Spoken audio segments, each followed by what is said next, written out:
What if it was possible to be wealthy and still care about other people?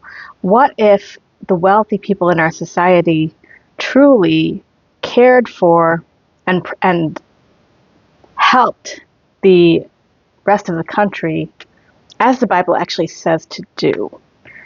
Welcome to Attraction Manifestors. My name is Lynn Mayu. I am an intuitive who uses manifestation techniques to solve social, political, economic problems in the world, currently working on ending fascism in the United States of America. This is part of our series on knocking out the pillars from underneath the authoritarian regime. And today I was going to read on the Republican Party, but I realized that the Republican Party is only carrying water for the oligarchs, the billionaires, the richest people in the world who really see the United States as nothing but a profit center for themselves. So if they can't make money off of you, they don't want you there at all. And that's where a lot of these Republican policies are coming from. They don't see it as valuable to them to pay for health care for Americans, but like they don't see it valuable to have like social problems. They want a poor and desperate workforce available to them. That's why they want us to have more babies. They want themselves to be up here and like everyone else to be like so desperate that they'll work for them for like almost nothing. So that is the pillar that we're knocking out today. If you don't know what I mean when I talk about pillars, this is from the 1 Million Rising training on how to fight an authoritarian regime. The authoritarian regime sits on different pillars of society, and so you don't necessarily go for the dictator on the top. You go for all of these parts of society that are supporting him. So I have business and media, labor, faith, education, civil service, military, and police. There could be more. I might do 2 of these tomorrow. I might do the Republicans and the military and police because ICE is just acting up too much and we need to, so we'll stop them as well. So I did not write a prayer confession for the billionaires because it turns out one has already been written. This is in the Bible. It's in the book of Isaiah, chapter 5. This is basically a rebuke that God gave to Israel through his prophet. I'm assuming that's the prophet Isaiah. I'm not like the most knowledgeable, but basically we've been here before. As I read the passage, and it's going to be the first 24 and a half verses of the chapter, you'll see that we've been here before. It's exactly what's being done now was being done in Israel during the time of this prophet. And God was not happy with Israel. And that's a whole other thing, by the way. I will do a video on Israel because one of the things that is part of our situation is that the American evangelicals will never say anything against Israel. Whether Israel is doing right or wrong, there's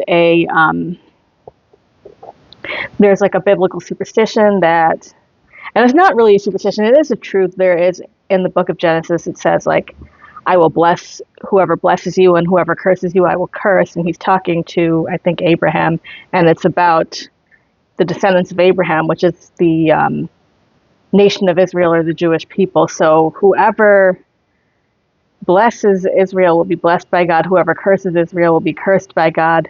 But it is not cursing Israel to speak the truth about something that the nation is doing. And the government of the country of Israel is not the same thing as the Jewish people either. So that is a whole thing. I really am not somebody who has a place to speak on this, but I may do it anyway. But for today, it's going to be against the oligarchs, the billionaires, the people who see America as their profit center. That is who I'm specifically speaking to, as I will read Isaiah chapter 5, verses 1 through 25. So think about this. And it starts with like God speaking. So that's who we're talking about. So it says, I will sing for the one I love a song about his vineyard. My loved one had a vineyard on a fertile hillside. He dug it up and cleared it of stones and planted it with the choicest vines. He built a watchtower in it and cut out a winepress as well. Then he looked for a crop of good grapes, but it yielded only bad fruit.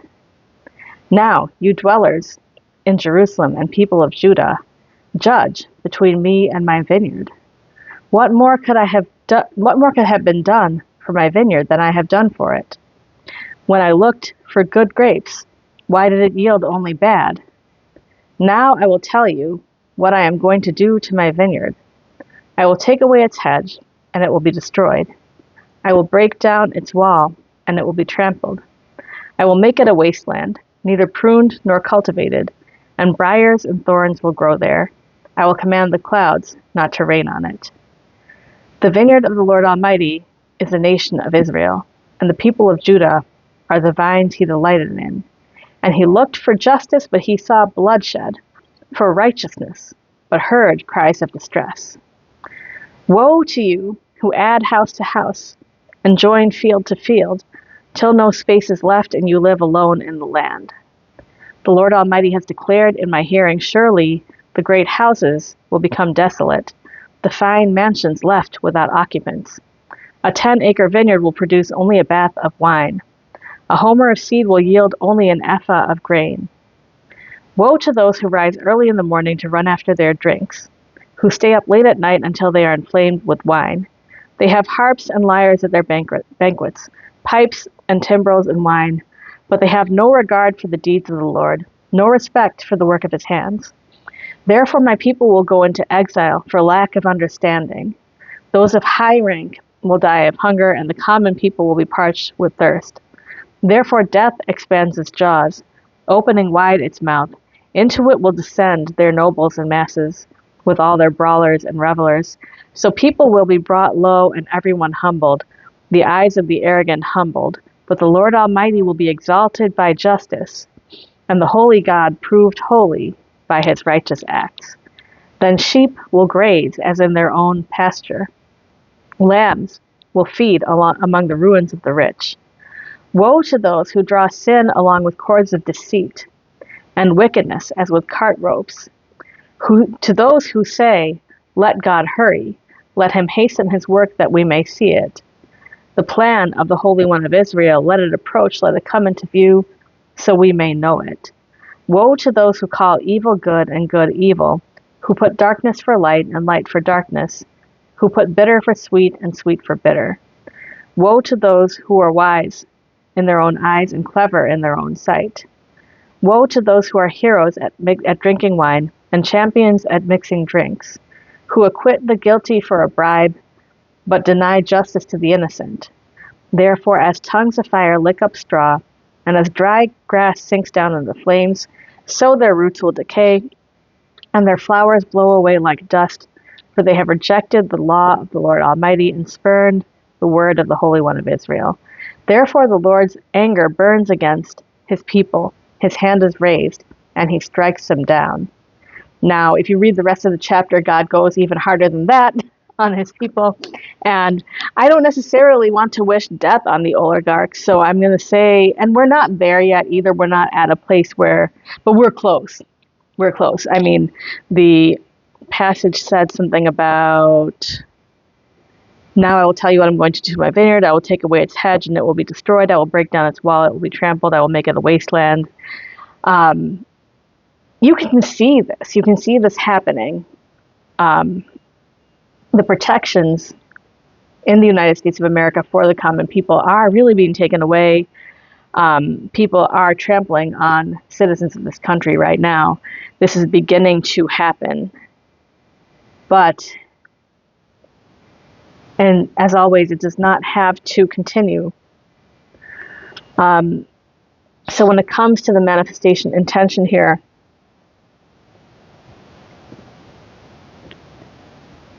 I will say, let the billionaires and the oligarchs, the ones who have their hands in America, let them be turned back to the law of God.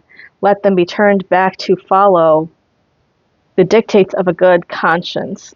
Let them be turned back to live in society in the way in which anyone who cares about good, who cares about doing good, would live in society. If there's going to be billionaires, let there be philanthropists. If there's going to be oligarchs, let there be providers. They really see, like we're not a plantation. We're not. We don't belong to them. We don't belong to these people, and these people have no authority over us.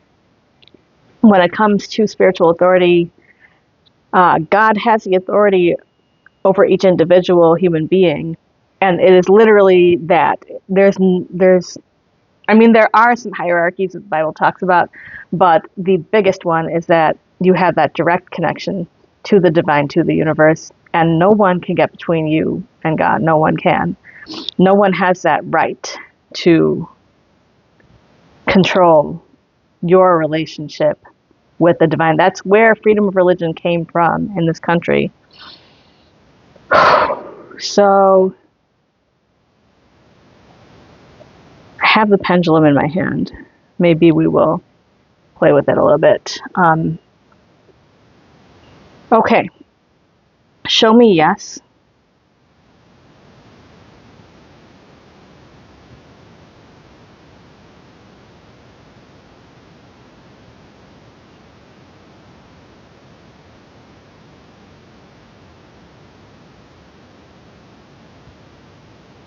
Well, it looks like a circle on the video. It doesn't really look like in person. It kind of just looks like it's swinging in a triangle. Is this a triangle? Show me yes.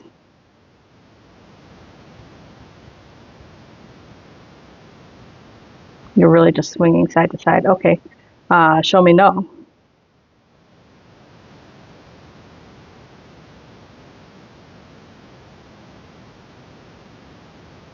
That's the same thing as yes. Show me yes.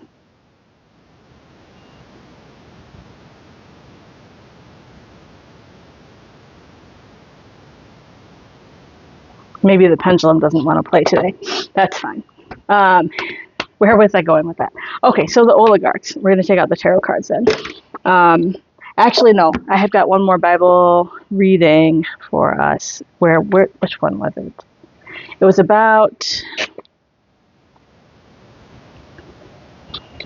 There's like a command that says, do not reap to the edges of your field.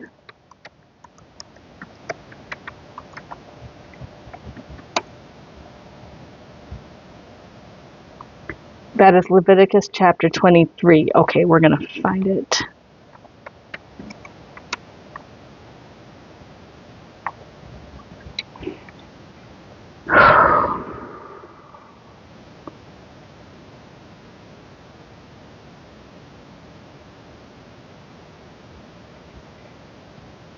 What the hell? This is not any of this. Okay. Oh, here it is. It's Isaiah chapter 20, or not Isaiah, Leviticus chapter 23, verse 22. And it says, when you reap the harvest of your land, do not reap to the very edges of your field or gather the gleanings of your harvest. Leave them for the poor and for the foreigner residing among you. I am the Lord your God. So this is putting in it's really like a welfare system, right? It's if you are a property owner, you have land to harvest. It's telling you to not take 100% of the profit that's available from your harvest. You're supposed to leave the edges of the field and the gleanings of the harvest for the poor, for the foreigner residing among you, for anyone who needs it. Like every person has a responsibility to provide for the poor in our society. That responsibility never gets taken away. Now, in the society that we have right now, the way that is put into place on a 3D level is by taxes. Now, taxes may not always be used to take care of the poor, but they should be. It's like we pay a certain amount of money to the government so that they take care of that responsibility for us. But the oligarchs, the billionaire class, what they do is they like incorporate in other countries. They like live on yachts so that they don't have to pay taxes. And that is a violation, right? Because they are taking profit out of the country. They are taking profit out of the land, out of the people. It is required to give back. It is required to like not take 100% of the profit. That is a requirement that is not being fulfilled. So may it be done. May these oligarchs, billionaires who have all the money and all the power, who really control the levers of our government, may they turn around what they're doing. May they grow a heart. May they grow a soul. May they grow a conscience. They probably already have a heart and a soul, but like may they awaken to their consciousness, be aware of their heart and their soul, and may they become humanitarians, real humanitarians, people who care about humans, and let them now use that money and power and their hand on the levers of the government to be able to follow what the law of God requires of them, which is to understanding that their position in society is very rich and privileged to take care of the poor and to take care of people who are less fortunate. Not in a way that creates a dependency, right? But in a way that is commanded of them. A lot of the leftists are saying like there's no war but a class war. I don't like to think of it as a class war, but there's going to be a class war if the oligarchs don't fulfill their obligation. It's understood that taking care of those who are really helping you get to where you are, that is an obligation. It's not just a social obligation. It is a divine obligation. I don't think you would see any religion that would frown upon that obligation.